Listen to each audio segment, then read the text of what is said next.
let's move to the northern part of the country, because they have a scholarship that dates back to Ghana's colonial era and was meant to bridge the education gap between the north and the south. Though for many years it has provided the opportunity for people in northern Ghana to get a secondary school education. The Northern Special Scholarship Scheme has virtually been hanging by the thread for at least the past 10 years. Today on Joy News Agenda, which focuses on the free senior high school policy, Joy News' Upper East correspondent Albert Sori looks at how the Northern Special Scholarship Scheme, which was spearheaded by Dr. Kwame Nkrumah, has been implemented over the years and the lessons that can be drawn for the implementation of the free senior high school policy. The idea for the Northern Special Scholarship Scheme was conceived in the roadmap to Ghana's independence. According to retired educationist Robert Ajeni, elders in northern Ghana at the time were unwilling to endorse self-government because they felt that the colonial government had adopted policies that made the northern part of the country to lag behind the southern sector in terms of education. Dr. Kwame Nkrumah therefore introduced the policy to help bridge the education gap between the north and the south using seed capital from the colonial government. So the proposal, which the Queen agreed, was that they will put some substantial amount. They're saying about 30 million pounds. It's in the archive. If you go, we'll find it. And give to Nkrumah. But at first, the Queen wanted to keep the money there, supervise the work of the accelerated development in education, so that the North can now go along with the South. And this is what the money was to be used for. Number one, put massive infrastructure in the form of the Ghana Education Trust schools all over the North, as many of them as possible. Two, the Northerners who have left school and were teachers could go back to the only secondary school in the north, which was the Tamale Secondary School, and start from Form 4 and continue their education. Then all Northerners who were in secondary schools in the south, or the only secondary school in the north, they were to be catered for from this money that was to be put aside. If any Northerner traveled to the UK on scholarship, that money was to be part of this money that was set aside. It was to be used to cater for them. Robert Ajeni has worked as an educationist for 36 years. He played leading roles in the establishment of the University of Education, Winneba, and the Bolgatanga Polytechnic. He also once worked as the Regional Director of Education, a position that offered him a lot of experience in school management systems.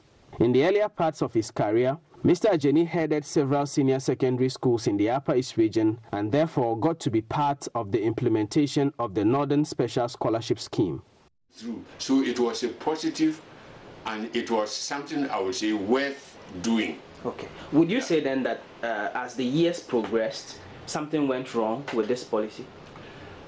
It was going on very well. Did it degenerate? It didn't degenerate. That is why I said I was surprised that in 1981, one parliamentarian raised it in Parliament that since Liman had become a president, then the North probably was adequately educationally provided, and that scheme should stop.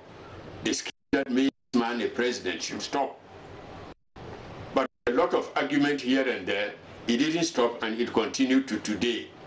It was then from that point where somebody, the person who was arguing, would tell us, should we stop because we had produced a president, or that the money was finished, or that there was a time frame?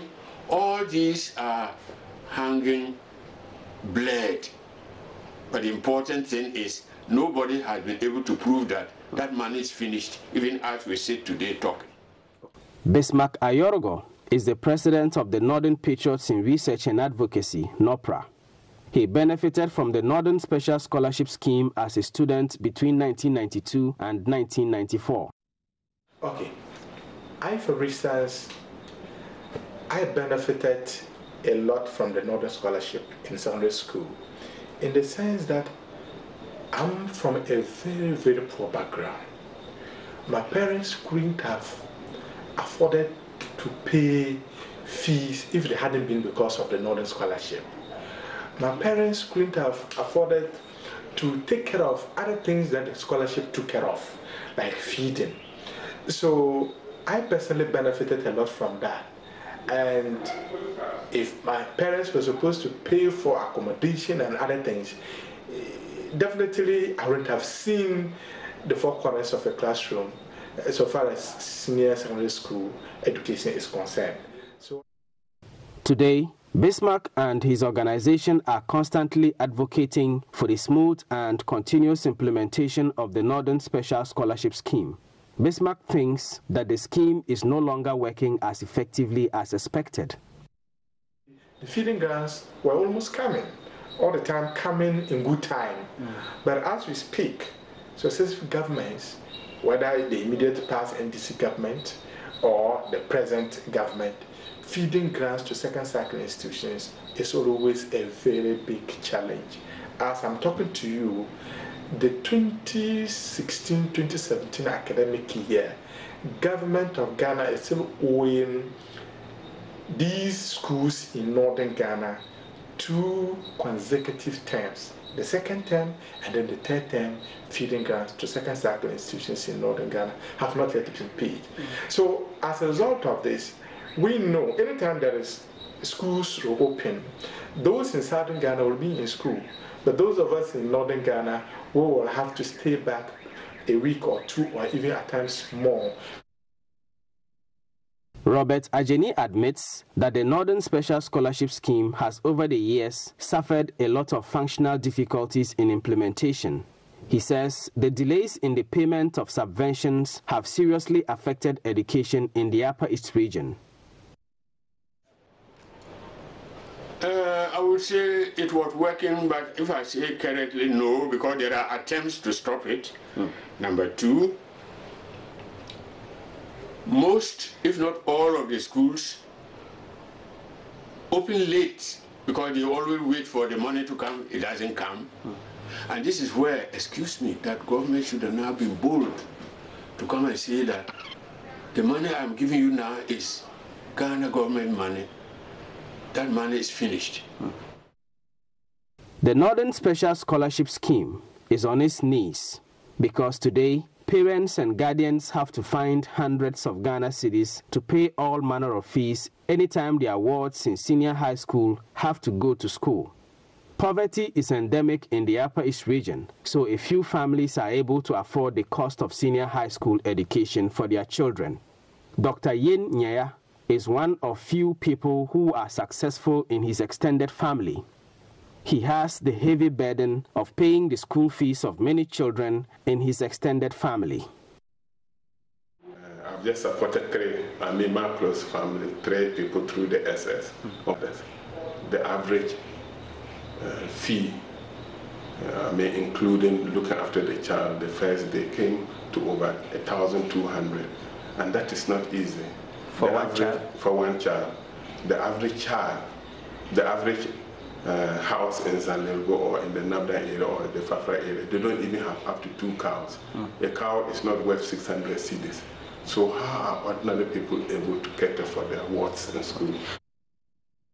He believes that free senior high school education will lift financial burdens off many parents and give opportunity to many students who otherwise could drop out of school. It will bring a lot of relief, not even to parents, but to some of us. It will bring quite a lot of relief in the sense that the pressure will not be there, to pay school fees. It is important that there should be, like the government have said, that 30% of the very good schools of the intake should go to public schools. I think that is also a very good idea. It should even increase to something like 40%, and then It is expected that free senior high school would lead to serious congestions and other problems relating to the lack of infrastructure and limited resources in some of the second cycle institutions. At the Boko Technical Institute, for example, a problem of congestion has led to the students having to take turns to go to the dining hall for their meals. The school authorities have also converted a workshop into a dormitory.